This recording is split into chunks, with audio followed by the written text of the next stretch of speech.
네, 오늘 하나님의 말씀 잠언서 10장 2절에서 4절까지 말씀입니다. 잠언서 10장 2절에서 4절 우리 같이 한 목소리 읽도록 하겠습니다. 불의의 재물은 무익하여도 공의는 죽음에서 건지느니라. 여호와께서 의인의 영혼은 줄이지 않게 하시나 악인의 소욕은 물리치시느니라. 손을 게으르게 놀리는 자는 가난하게 되고 손이 부지런한 자는 부하게 되느니라. 아멘. 아멘. 네, 할렐루야. 네, 반갑습니다. 네, 모처럼 어제 소나기가 아주 흠뻑 와가지고 소나무에 그냥 이 송화를 죄 떨어뜨렸어요. 아주 그냥 그 마당이 또 송화로 그냥 가득 찼더라고요. 열심히 쓸어도 비바람이 한번 불어치게 되면 또 그렇게 그냥 송화가 떨어지니 참. 근데 비가 오는 게 참 좋기도 하고 또 새들이 와서 또 이렇게 짹짹대기도 하고. 예. 오늘 새벽에는 내가 오면서 새들한테 야 조용해 그랬더니 그래도 짹짹짹거리고 있더라고. 꼭 문 앞에서 이렇게 와갖고 새들이 와서 짹짹대고 있습니다. 참 자기들끼리 그 짹짹대는 소리가 이게 즐겁게 들려야 되는데 짜증스럽게 들리면 누가 잘못입니까? 새가 잘못입니까? 듣는 내가 잘못입니까? 내 쪽에서 마음이 열려 있으면 짹짹 소리가 즐거운 소리로 들릴 것이고, 내가 짜증이 나고 우울하면 짹짹 소리는 화나는 소리로 들릴 겁니다. 시끄럽고 소음으로 들리겠죠? 오늘 하나님의 말씀이 선포될 때에 이것이 나에게 주시는 귀한 말씀으로 들으면 여러분이 오픈된 마음, 열린 마음으로 듣는 것이고, 부담스럽게 듣게 되면 아, 내가 조금은 문제가 있구나라는 그런 사실을 기억해야 됩니다. 오늘 그리스도인의 바른 삶 그랬는데 그건 일반적인 그냥 생활입니다. 우리가 어느 그 글에 그런 게 있던데, 그 결혼을 앞둔 젊은 여성에게 그렇게 묻습니다. 자, 잘생긴 총각이 좋으냐, 돈 많은 총각이 좋으냐? 그랬더니 정답, 잘생기고 돈 많은 총각으로 나왔더라고요. 그런데 그 밑에 기가 막힌 답이 있습니다. 그러면 너는 평생 시집 못 가겠구나. 이렇게 써 있더라고요. 뭡니까? 만족할 수가 없는 생활 속에서 우리는 살아가고 있다는 거죠.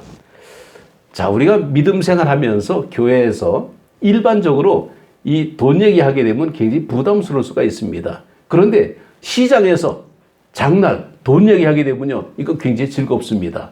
누가 돈 많이 벌었냐, 얼마나 벌었냐, 이거 굉장히 즐거운 얘기죠. 자, 그런데 이 돈이라는 것, 재물 자체가 이게 하나님의 복일까? 복이라고 생각할 수도 있고 복이 아니라고 생각할 수도 있습니다.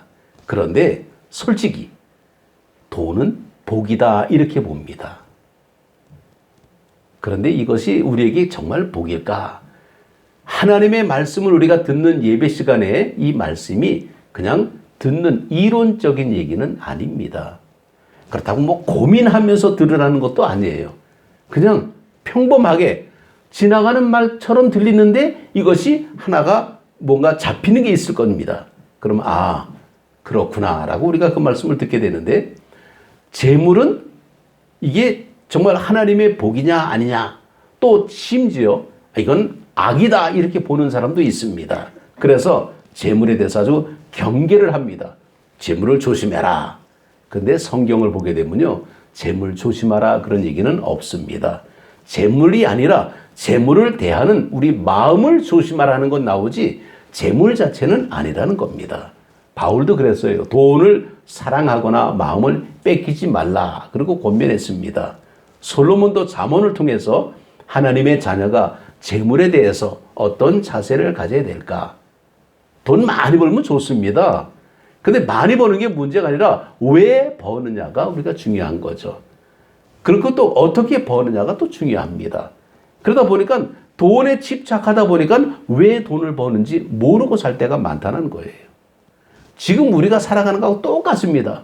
왜 사냐 그러면 그럼 우리 보고 죽으라 그러는 거냐? 그게 아니죠. 지금 살아가는 삶 자체 속에서 행복하게 사느냐, 그게 중요한 거라는 겁니다. 며칠 전에 이 송혜 선생님이 이제 돌아가셨는데, 연일 뉴스에는 그분에 대한 얘기가 굉장히 많이 나옵니다. 근데 가만히 듣다 보니까 뭐가 이렇게 들어오냐면, 그분은 사람들에게 많은 웃음을 주고 위로를 줬구나. 그게 사람들에게 편안하게 다가왔다라는 겁니다. 우리도 하나님의 말씀을 들으면서 우리가 어떻게 들어야 될까? 내가 새가 지저귀는 소리가 소음으로 들리느냐? 아니면 즐거운 노래소리로 들리느냐? 어느 날 저 밑에 길을 가다 보니까 이 나고 학생 같은데 혼자 갑니다. 근데 되게 시끄럽게 떠들고 가는 거예요. 혼자 가면서. 제가 뭐야? 나는 무슨 제가 실성을 했나? 이렇게 봤더니 귀에 핸드폰이 꽂혀 있는 거예요. 이어폰이. 혼자 가면서 떠들고 있어. 또 어느 날 보니까 어떤 아주머니가 막 싸우고 가요. 아니 혼자 가는데 왜 싸워? 보니까 귀에 이어폰이 꽂혀 있는 거예요. 깜짝 놀랐습니다. 아니 혼자 가면서 막 싸우는 사람이 싫었나? 뭐 떠들고 가는 사람이 싫었나? 희죽희죽 웃으면서 가지 않나? 이 정말 요즘 이 60년대만 해도요. 1960년대만 해도 이 전화기가 굉장히 소중할 때입니다. 우리 집사람 만날 때는 이런 일반 전화도 아니고 이렇게 꽂아가지고 우체국 가서 이렇게 교환해갖고 그때 아마 학교 있었나? 그래가지고 교환수 통해가지고 이렇게 전화 통하던 그런 때가 있었는데, 요즘은 이게 다 핸드폰도 있잖아요.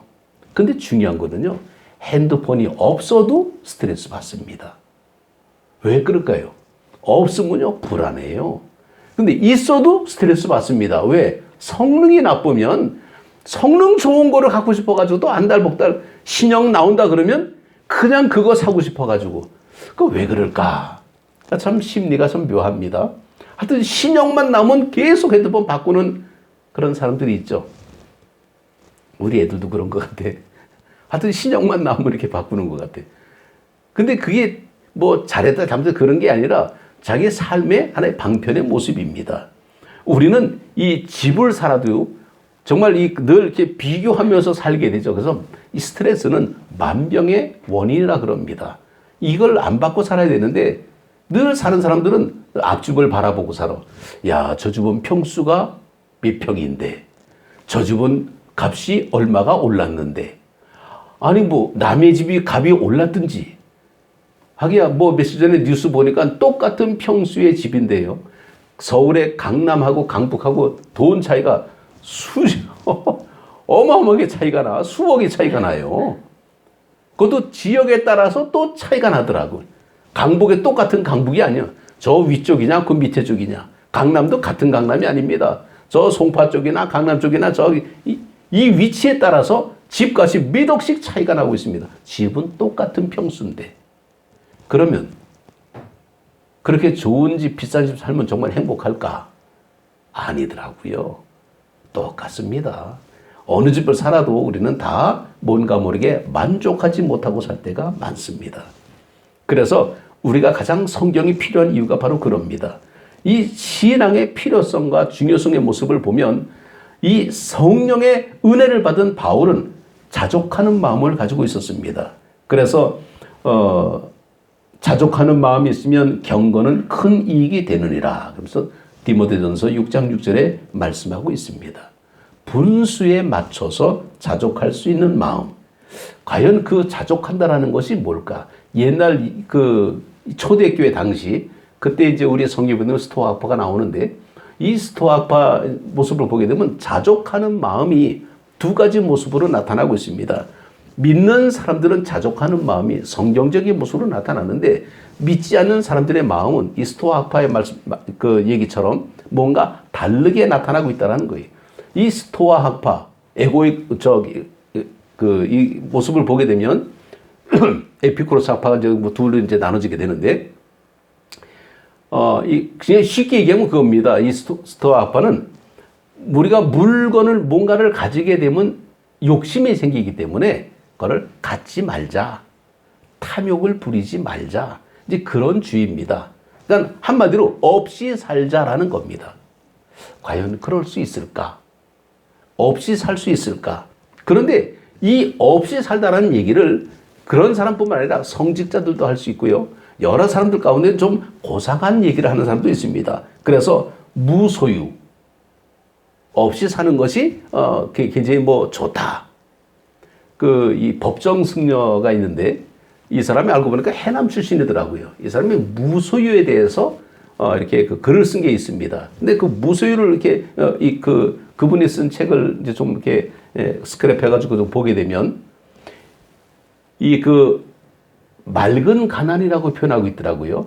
맑은 가난을 추구하는 모습이지 뭘 가지고 이런 것을 이렇게 탐욕 부리는 것을 자제하자 그런 내용입니다. 그러니까 아주 없이 살자라는 게 아니라 탐욕을 좀 자제하면서 맑은 가난, 최소한도로만 살자. 이게 이제 무소유를 얘기하는 그런 모습인데 이 스토아학파, 이게 성경에 나오는 이제 스토아학파 내용을 보게 되면 이 사람은 뭘 얘기하냐면 모든 욕구를 제거하자.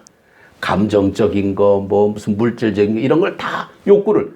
그러니까 아주 돌을 닦는 그런 마음입니다. 그 다음에 자기 자신이 일어나는 모든 이 정서를 다 배제하자. 그리고는 모든 것은 다 신의 뜻이라고 생각하고 그냥 살자.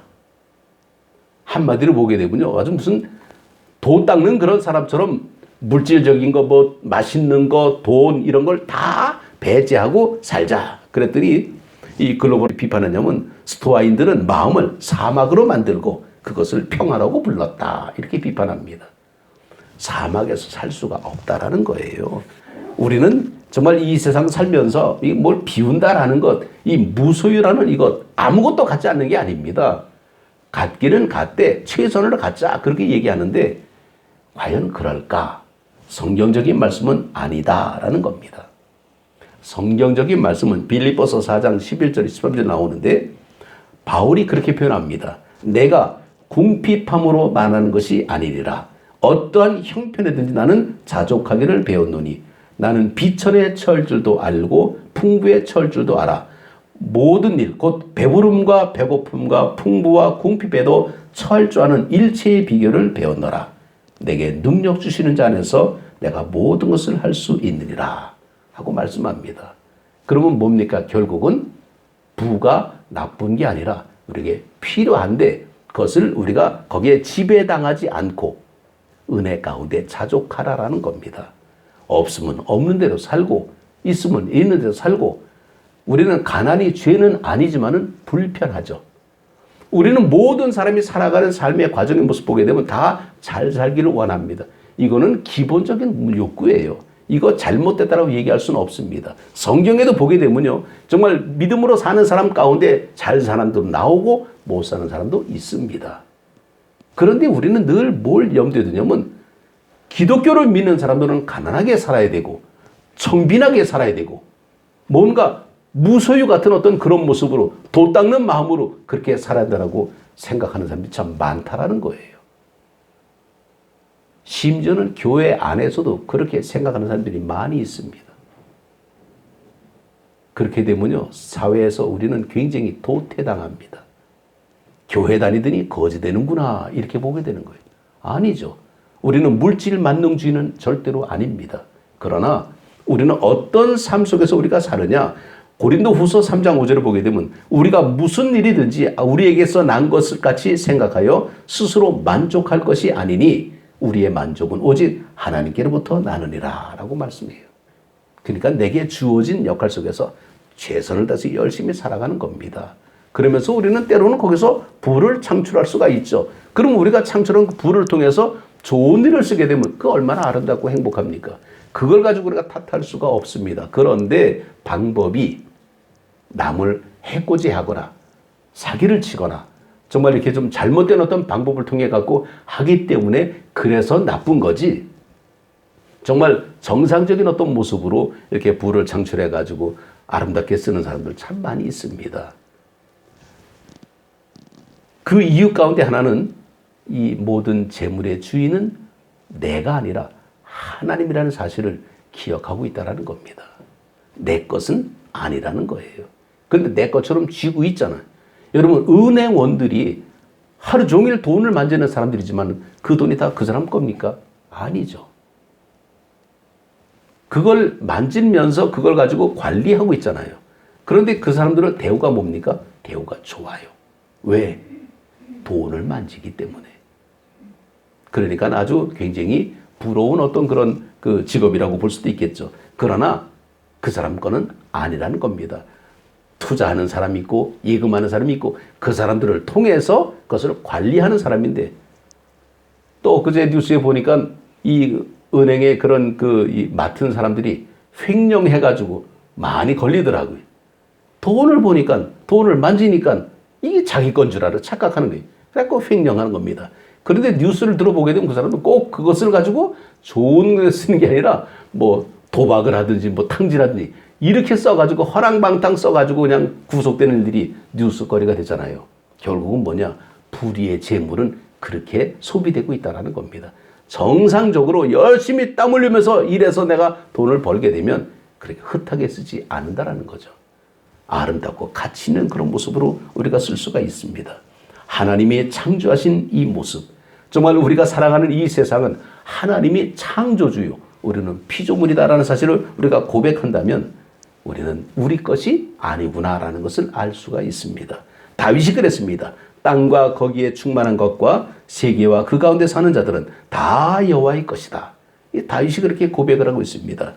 그래서 그 하나님이 지금도 섭리 가운데 세상을 주관하고 계시다. 욥도 그렇게 고백을 합니다. 주신 이도 여호와시요 거두신 이도 여호와시오니. 그러니까 우리가 내 것인 줄 알고 착각했는데 내 것이 아니라는 겁니다. 모든 사람들이 다 행복한 모습으로 보여지지만은 다 나름대로 아픔이 있고 슬픔들이 있더라고요. 대신에 슬픔보다 기쁨이 더 크기 때문에 슬픔을 극복해 나갈 수가 있는 거죠. 그런데 기쁨이 슬픔이 더 크게 되면 기쁨이 상쇄되는 겁니다. 그래서 우리는 어떻게 자잘한 어떤 그런 그 슬픔보다 기쁨을 더 능가하기 때문에 우리는 즐겁게 살아갈 수가 있습니다. 믿음의 삶의 모습은 바로 그런 거죠. 그래서 잠언도 모든 재물의 주권은 하나님 앞에 있다라고 명확하게 선포하는데, 잠언서 8장 18절에 보게 되면 부귀가 내게 있고 장구한 재물과 공의도 그러하니라. 이 사실을 우리가 정확하고 분명하게 인식하고 산다면 재물은 하나님이 주인이구나. 그렇다면 우리는 많이 그것을 우리가 가지면 뭡니까? 그만한 책임이 있다라는 거예요. 5달란트, 2달란트. 바로 그런 비유가 그겁니다. 5달란트 받으면 5달란트를 남겨야 돼. 2달란트를 받으면 2달란트를 남겨야 됩니다. 자기 몫이 그만큼 크면 그만큼 책임이 크다라는 겁니다. 근데 그렇게 많이 가지면서 조금만 이익을 남긴다? 그럼 그 사람은 뭔가 문제가 있어요. 게으르거나 잘못됐거나 실패한 겁니다. 그렇기 때문에 우리는 이 재물에 대한 그런 모습을 우리가 분명히 볼 때에 하나님이 주인인데, 그러면 우리는 뭐냐라는 거예요. 우리는 관리자라는 겁니다. 관리자. 이것을 우리가 성경적으로 표현하게 되면 청직이라고 얘기하죠. 그래서 하나님께서 우리에게 다스릴 권한을 우리에게 위탁해 주신 겁니다.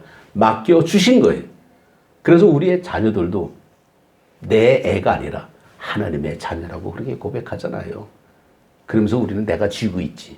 말은 하나님께 드립니다. 그리고 내가 쥐고 있어. 이게 얼마나 이율배반이. 하나님이 뻔히 보고 계시는데 하나님 앞에 놔야 됩니다. 언제까지 내가 쥐고 있을 거예요. 아이는 안 큽니까? 아이는 딴 데 안 갑니까? 놀 수밖에 없는 거예요. 그런데 하나님 앞에 애진작에 맡기게 되면 하나님이 가이드해 주시는 거예요. 내가 하는 것보다 하나님이 가이드해 주면 더 안전하고 더 편안한 길로 갈 수가 있습니다. 근데 우리가 자꾸 그 길을 막는 같은 그런 모습이 좀 없잖아 있죠. 이 청지기는 뭡니까? 우리에게 맡겨주셨는데 그냥 맡기만 줬냐? 아니에요. 맡겨준 관리된 평가가 있다라는 겁니다. 이게 바로 뭐냐? 우리가 성경에 보게 되면 우리가 이 착하고 충성된 종아라는 표현이 바로 그겁니다. 평가가 뒤따르는 책임이 있다라는 겁니다. 우리는 무책임하게 살게 되면요, 얼마나 참 잘못된 삶을 사는 겁니까? 우리는 주인의 의도에 맞게 관리를 잘 해야 됩니다. 내 마음대로 하는 게 아니에요. 주님이 원하는 그런 모습으로 관리를 하는 겁니다. 그래서 재물 자체는 선한 것도 아니고 악한 것도 아니지만은 정말 이 재물을 하나님의 축복이라고 생각하고 내게 맡겨줬다면 이것을 선하게 우리가 사용해야 됩니다. 그런데 옛날부터 이 초대교회 때도 그랬습니다. 영은 선하고 육은 악하다. 그래가지고 마음대로 하는 어떤 그런 모습이 없지 않아 있었습니다. 아니죠. 이 영지주의의 어떤 그런 모습은 이 육, 다시 말해서 재물 이런 거는 다 악한 거다 생각하고 함부로 하는데 아니라는 겁니다. 우리는 영적으로 충만하기 위해서 우리는 성경에 이 물질이나 재물 이것이 악하다고 얘기한 적 없습니다. 어떻게 관리하냐에 따라서 달라지는 겁니다. 그래서 우리는 배격하지 않고 우리는 열심히 하나님 앞에 충성하는 모습으로 감당해야 되는데 사실은 이 주님을 위해서 그것을 포기하는 사람들도 없지 않아 있습니다. 대표적인 케이스가 베드로예요. 베드로는 부자입니다. 자기 모든 배를 다 버리고 떠나는 사람. 주를 위해서. 또 마태, 세리입니다. 돈 있는 사람이에요.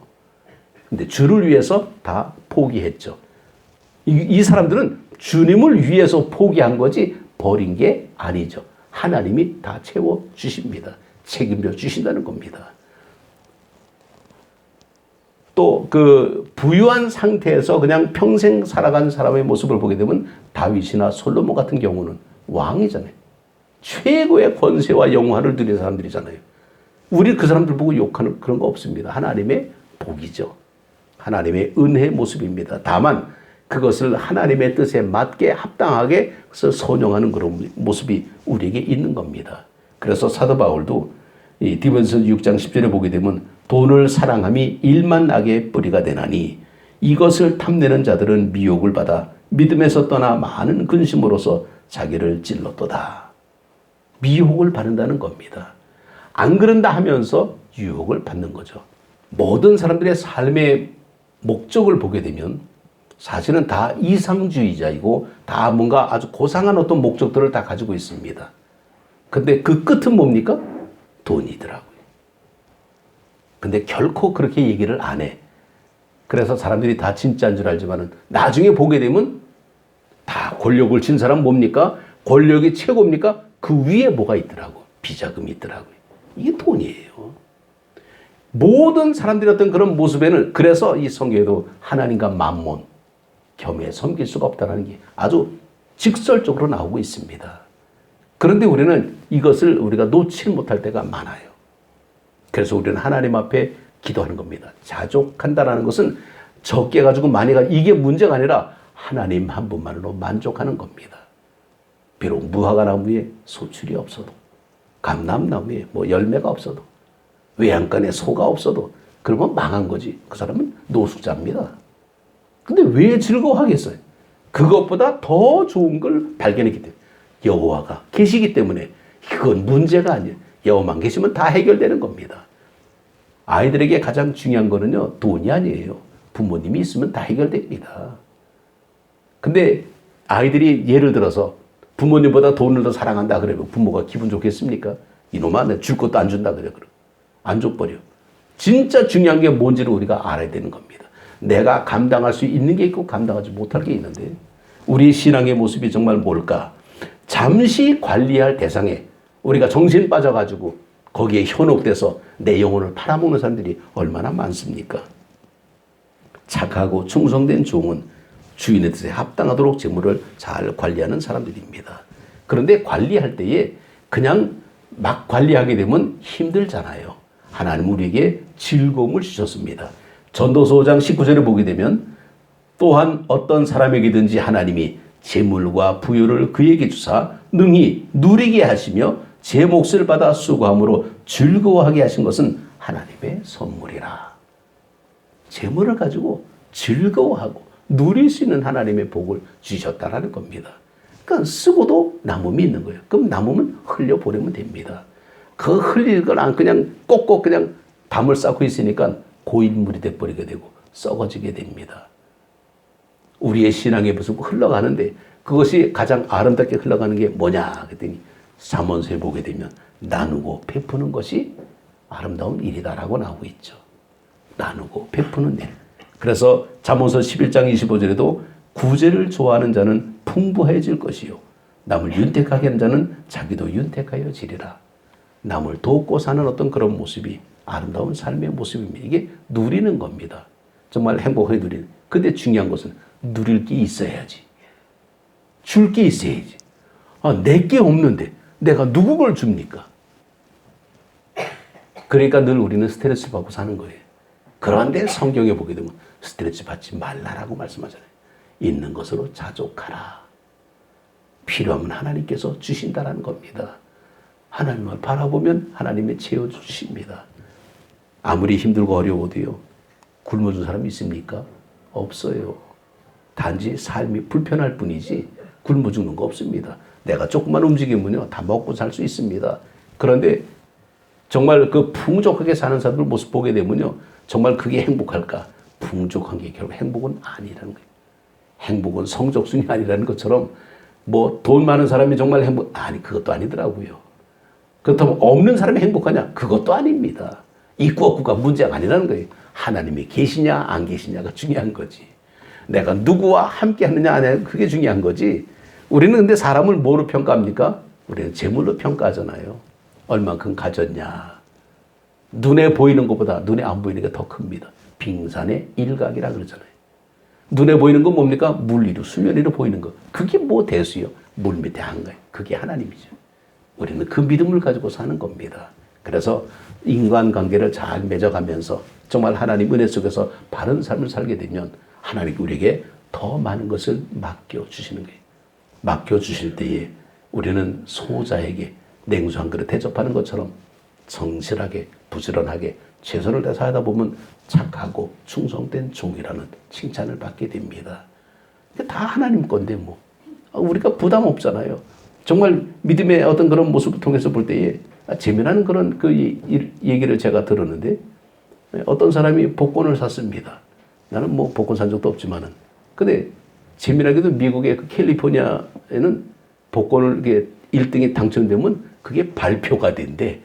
누가 당첨됐다 그러고 그러면 거기는 또 복권 넥시 또 어마어마해요 금액이. 그러면 1등이 누군가 당첨이 되면 뭡니까? 누가 찾아옵니까?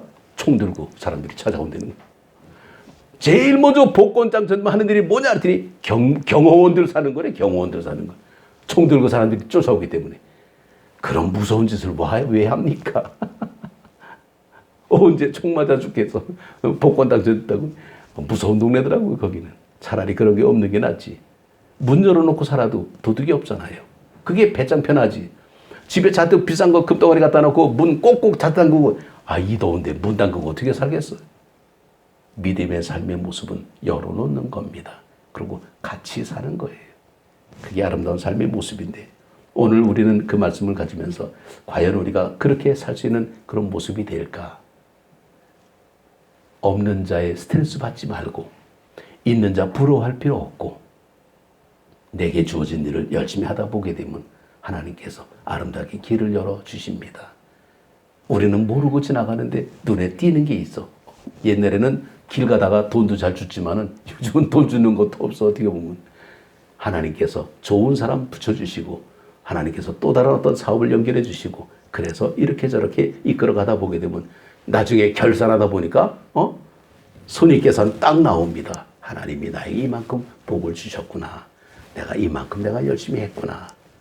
꺼져가는 등불도 끄지 않는 하나님의 모습인데 안타까운 모습을 그거 두 눈 시퍼렇게 뜨고 하나님이 그래 한번 견뎌봐라 그러고 우리에게 그냥 쳐다보겠습니까? 여러분 살아가는 자녀들이 힘들어하는데 그거 바라만 보면서 박수치는 부모가 있습니까? 없어요. 하나님의 마음을 헤아릴 수 있어야 됩니다. 내가 아프면요 하나님은 더 많이 아파. 내가 기쁘면 하나님이 더 많이 기뻐하셔. 그거 깨닫기까지는 정말 시간 많이 걸렸어요. 나는 내가 단 줄 알았어. 내가 열심히 하고 내가 뭐 그냥 바둥바둥거리면서 내가 정말 남한테 앉으려고 막 했는데 알고 봤더니 그게 내가 문제가 아니라 그분이 더 안타까워하시고 더 기다리고 계셨더라고요. 그걸 우리가 느끼기까지는 우리의 신앙생활의 모습은 뭡니까? 맨날 그냥 뭐가 부족하다 그러고 뭐가 없다 그러고 맨 그렇게 해가지고 어떻게든 살림 꾸려나가는 그게 우리의 일생의 모습인데 하나님의 모습은 그게 아니다. 야, 내 마음 좀 알아다오. 나는 오죽하겠냐? 그걸 우리가 좀 해야 되다 보니까 기도가 뭡니까? 영통이라는 거예요. 영통. 하나님과 통하는 거예요. 그때는 뭐 있고 없고가 문제가 아닙니다. 하나님 한 분만으로 만족하게 되는 거죠. 뭐 어떻습니까? 뭐 좀 살다 보면 좀 불편할 수도 있는 거죠. 뭐 우리가 늘 그렇게 그냥 뭐 밝은 햇빛만 살 수 있습니까? 때는 소나비도 오는 거지. 그 뭐 소나비 온다고 걱정하면 뭐 필요해? 맞으면 되지 뭐 까짓 건. 우리가 그냥 그거 가지고 두려워할 거 없고 겁낼 필요 없습니다. 믿음으로 사는 사람은요 자신감이 있어야 돼. 근데 상대적으로 우리는 자신감이 늘 주눅들어 살잖아요. 상대적으로 우리는 늘 뭔가 모르게 부족하기 때문에 늘 기가 꺾여 있어. 그런데 하나님을 바라보면요 기 꺾일 필요 없습니다. 하나님께서 다 내가 뒤에서 너를 지켜주마.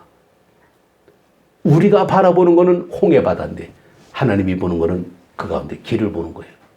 우리가 바라본 건 요단강 물인데 하나님이 보는 그 가운데서 길을 내는 겁니다. 우리의 시각이 달라요. 하나님의 시각이 다르고 우리는 바로 앞에 거 보면서 그냥 뭐 몸소리 치고 그냥 막 발버둥 치는데 하나님은 그 뒤에 걸 보고 계시는 거예요. 야, 조금만 더 봐. 조금만 기다려봐. 그러면 그때까지 우리가 가는 겁니다. 믿음으로 가는 나라.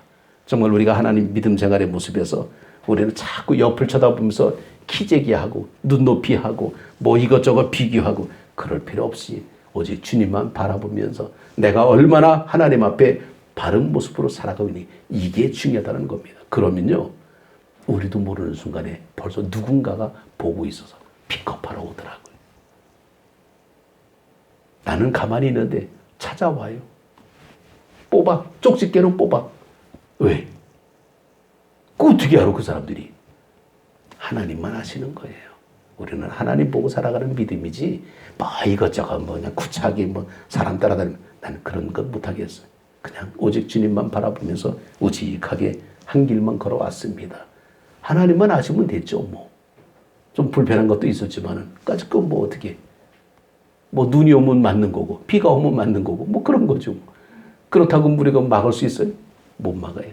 그냥 닥치면 문제는요. 시험이 없게 해달라고 하는 것이 아니라 시험이 왔을 때 감당할 수 있는 힘을 달라고 하는 게 이게 지혜로운 겁니다. 우리가 정말 이 재물이 늘 우리에게 가장 힘든 게 그거예요. 지금도. 누가 옆구리에 탁 찔러갖고 매덕을 탁 집어주면서 너 뭐 좀 해라. 그럼 나 콜딱 넘어가고서 아마. 왜? 늘 거기에 쪼들렸으니까.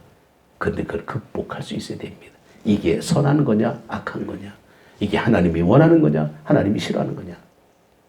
그 부분부터 봐야 돼요. 왜? 모든 것은 하나님이 주인이니까. 하나님만 의식한다면요. 우리는 가질 거 그냥 금방 넘어갈 수가 있어요. 뭐 믿음의 삶의 모습이 그런 거죠. 손에 잡힌다고 다가 아니지만은 그러나 안 잡혔다고 우리가 불안할 거 없습니다. 하나님이 붙잡고 계시잖아요. 믿음 안에서 우리가 살아가는 우리 모두가 되시기를 주님의 이름으로 축복합니다. 기도드리겠습니다.